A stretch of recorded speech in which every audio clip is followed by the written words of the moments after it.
This is Black Box Legends, where the hidden stories of war and silence come alive. Tales buried in classified files, erased from history, whispered only in the shadows. Tonight, we open one of those black boxes.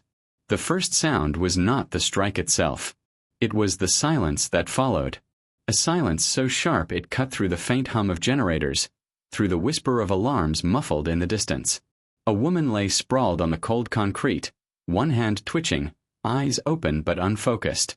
The echo of the blow still lingered in the air, a phantom weight pressing on every chest inside the hangar. Then, boots. Heavy, synchronized, pounding the corridor. Doors slammed. Orders snapped like whiplash. And into the dim light stepped three men whose faces looked carved from stone. Generals. Their presence silenced even the alarms. No one in, no one out. The gates clamped shut, comms severed. In that instant, the base was no longer a place. It was a vault. And the woman on the floor was the secret it would bury alive. The first sound was not the strike itself. It was the silence that followed. A silence so sharp it cut through the faint hum of generators, through the whisper of alarms muffled in the distance. A woman lay sprawled on the cold concrete, one hand twitching, eyes open but unfocused. The echo of the blow still lingered in the air, a phantom weight pressing on every chest inside the hangar. Then, boots. Heavy, synchronized, pounding the corridor. Doors slammed. Orders snapped like whiplash. And into the dim light stepped three men whose faces looked carved from stone. Generals. Their presence silenced even the alarms. No one in, no one out. The gates clamped shut, comms severed. In that instant, the base was no longer a place. It was a vault. And the woman on the floor was the secret it would bury alive. Outside the perimeter, the world slept under dusk's fading light. Inside the gates, everything shifted. Corridors stretched long and narrow, walls sweating with years of oil and dust. Hangars loomed, shadows swallowing the hulks of steel machines never meant to be seen by civilian eyes. Guards doubled at every post, weapons slung tighter, movements stiff with unease. They whispered questions they dared not ask aloud. Why would the generals themselves come? Who was she to summon that level of fear? Rumors traveled faster than patrols. Some said it was an internal betrayal, others a classified experiment gone wrong. Files redacted, operations compartmentalized. Yet the threads all pointed to the same truth. The woman wasn't supposed to be here. Yet others murmured something far darker, that she wasn't just here. She was the one holding the fragile balance of the operation together. And now, with her silenced, the whole fragile tower leaned toward collapse. The stakes were too high for the truth to breathe. A whisper outside these walls could set nations on fire. If silence fell tonight, it wouldn't just bury her. It would bury everything she had touched. She had once been dismissed as irrelevant. No stars on her collar. No stripes on her sleeves.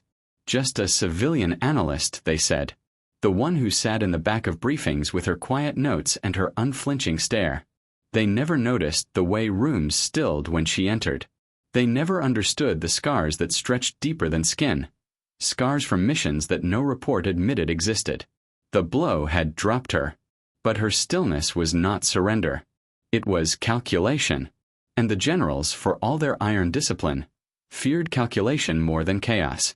The lockdown grew suffocating. Searchlights cut through the dark like blades. Gates sealed with hydraulic groans. Communication strangled, leaving only static hissing in the air. Soldiers marched in nervous loops, checking doors, checking corners, checking their own shadows. The generals had the perimeter, but control is not the same as security. Fear spreads differently. And inside that hangar, fear had already chosen sides. Minutes stretched like hours. Then, movement. Her hand pressed against the floor. Fingers curled. Blood streaked her temple, but her eyes snapped open with an intensity that froze every soldier within sight. She rose slow, deliberate, each breath measured like she'd been counting them. Two guards moved to restrain her. A flash, an elbow, a twist, a step. They collapsed before a single order could leave their throats. She flowed through them with the precision of a ghost, no wasted motion, No sound beyond the sharp snap of bodies hitting steel. The silence broke not with shouting, but with the absence of it. Men who had doubted her seconds before stood paralyzed, afraid even to breathe. And then it came. A single voice in the corner, trembling, whispered the phrase no one was supposed to speak. "She's not supposed to exist." The words rippled through the hangar like a shockwave. The generals froze. For the first time, something shifted in their faces. Not command, not anger. Fear. One of them muttered her name. Not the one on her personnel file. That name had been erased long ago. This one carried weight.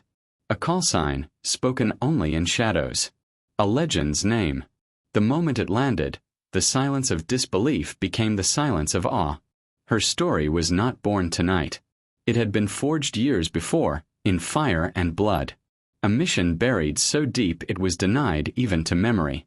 Deep in hostile territory, her unit had been ambushed. Commanders killed. Lines severed. The survivors had been written off as lost. But she had refused the script.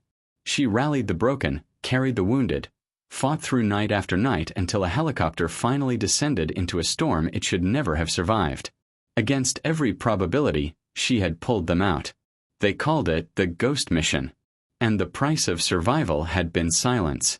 Every survivor sworn to forget. Every file shredded, every reference burned. And her name erased. Now, standing bloodied but unbroken in the middle of the hangar, the generals realized the erasure had failed. The legend had returned. The base had become a cage. But cages are not prisons when the lion is inside. She turned their lockdown against them. Sealed doors became choke points.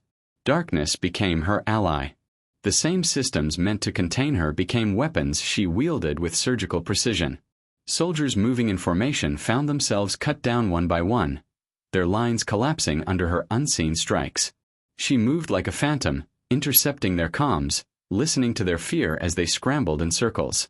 The generals barked orders, but even their words carried less weight now. For every measure of control they tightened, the more it slipped from their hands. The base no longer belonged to them. It belonged to her. By dawn, the compound was silent again. But it was not the silence of suppression. It was the silence after a storm.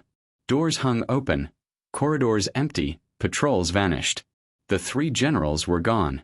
Whether captured, disgraced, or dissolved into the same shadows they had once commanded, no one could say. She walked alone across the yard, each step heavy but steady. Bruised, bloodied, but unbowed. Soldiers parted before her like water breaking around stone. No one dared to speak. No one dared to move.